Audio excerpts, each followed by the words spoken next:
Next on Worcester News tonight, a school bus runs hours late, leaving a group of special needs students without a way home and their parents wanting answers. Plus, an inside look at the former Worcester County Courthouse and future plans for housing at the site.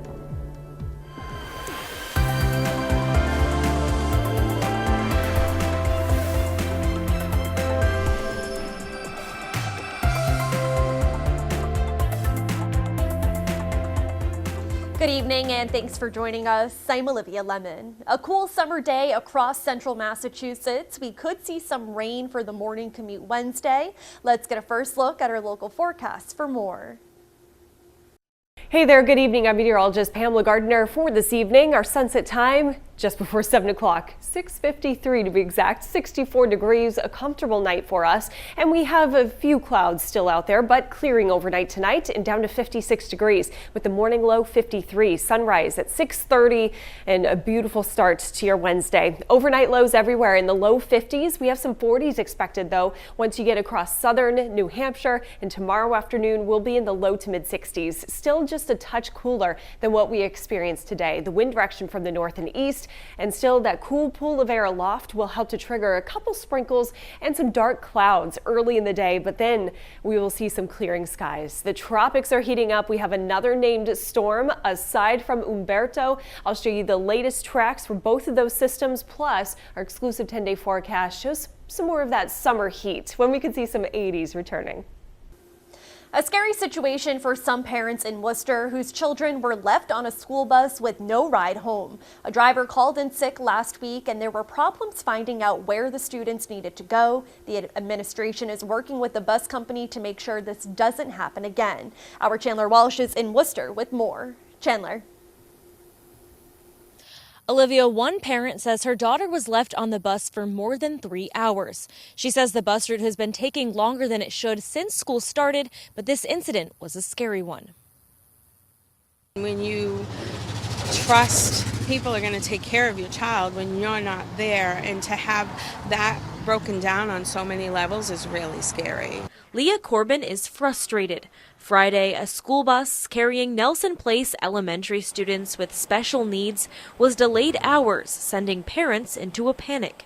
Superintendent Maureen Benenda says the incident is unacceptable. Durham had a few drivers call in sick for the afternoon run, and so they had a new dispatcher, and the dispatcher combined routes. Corbin says she was one of the lucky parents who was able to contact daughter Emily on her cell phone to find out where she was. Others waited even longer to get their children. These are all special needs children. You know, they have autism, some are nonverbal, they all have medical issues. Corbin says when she got to Emily, she'd been sitting in her own urine and was having an asthma attack. Honestly, I feel like if she didn't have a phone and I couldn't have gotten to her when I got to her, if it was 8 o'clock like some of the students, I think she would have been in the ER because her asthma turns that quick. In a statement, bus contractor Durham School Services says the safety of our students is our #1 priority, and we have made adjustments to ensure that we have the proper procedures in place to prevent this from occurring in the future. Durham met with Benenda and parents to improve communication.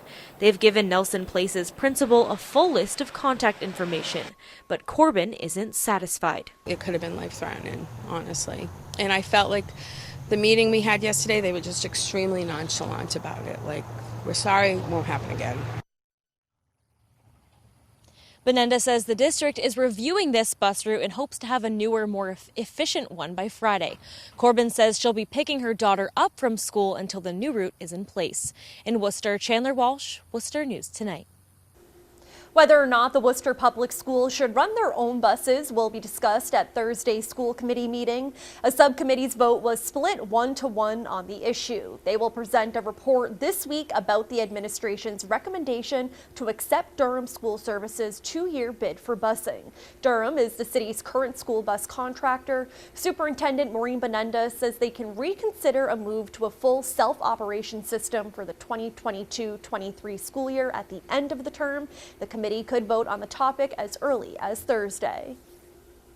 A teenager is talking about the moment she says a man tried to kidnap her in Worcester. She says he started following her when she got off the school bus. He is behind bars after facing a judge today. Alicia Palumbo has the details. It was scary. I was shaking and I was nervous. 16-year-old Siley Encarnacion, a sophomore at Doherty High School in Worcester, had just gotten off her school bus Monday afternoon and was walking home down West Boylston Street when a man she didn't know told her she looked pretty, then started following her. He keeps saying that I have to go with him. Come. You need to come with me. That my mom's with him. That my mom is wants me to go with him. Siley refused, but the man persisted, eventually trying to pull her into a car. He was trying to reach out to me to make me go into the vehicle. As Siley called 911, an employee of this tire shop came to her rescue, standing between her and the man until police arrived. As you can see in this video from a neighbor, the suspect, now identified as 37-year-old Jose Palau, was arrested, but not before police say he exposed himself and made lewd comments to responding officers. I think it's everybody's worst nightmare as a parent. Siley's mom, Vilmarie Marty, felt compelled to come to court Tuesday with her daughter to see the man who allegedly tried to kidnap her for herself. And although Palau mostly hid his face, she was glad to be there for her daughter. I'm really proud of her. I'm just glad that she thought about it and she didn't trust him and she knew exactly what she needed to do. And she's lucky, you know, some girls don't get out that easy. Palau's attorney said in court that he's an alcoholic who relapsed, and that's why she said he acted the way he did yesterday. He's being held on $10,000 bail. He's due back in court October 16th. In Worcester, Alicia Palumbo, Worcester News Tonight. 3 at-large candidates are also running for mayor against incumbent Joe Petty. Candidates had until 5 p.m. today to drop out of the mayor's race. Bill Coleman, Donna Calorio, and Awarku Poku Sarkadia are running against the mayor. Mayor Petty is seeking his 5th term. During last week's preliminary election, Petty was the top vote getter with more than 5,000 votes. The old Worcester County Courthouse is being transformed into new housing. The building has been vacant for more than 10 years, and today city leaders got a chance to see how construction is going. Our Erin Keating has more. City Manager Ed Augustus says it's been years since he walked the halls of the former Worcester County Courthouse. Tuesday, he got a behind-the-scenes look at how they're being transformed. The former courthouse is being redeveloped into new housing units. It's going to really create a lot more foot traffic, a lot more activity. Trinity Financial bought the property in 2017. They are working with Tachi Construction on the project. Vice President Michael Lozano says the development is a great way to connect the different parts of the city. We do feel that we're sort of hopefully bridging the northern part of the city down into the northern part of Main Street and into downtown. The city and Trinity Financial say they're trying to save as many historical pieces as they can. Wherever there are historic features left in the building, for the most part, we keep them and restore them. The courthouse dates back to the 1840s, and the city is receiving historic federal and state tax credits. Lozano and Tachi Superintendent Brendan Clifford say the work is tricky, but they are being cautious. Extremely challenging trying to maintain the historical feel of everything and not damaging too much stuff, especially with demo going on, trying to protect everything. We knew about the challenges. We have a lot of experience with historic buildings. This one is truly unique. The city says the tour gave them insight into one of the major changes to Worcester's landscape. I'm not usually wild when I go to the construction projects. This one was kind of a wild because my prior life I was attorney with the city, so I spent a lot of time here. To see this transformation is just really amazing. You know, we've talked a lot about some of the historic buildings we've lost in the city, and it's always sad to see that. But it's important to remind ourselves that we are saving some important historic buildings. Trinity Financial says they will begin accepting applications for residential apartments in the spring of 2020.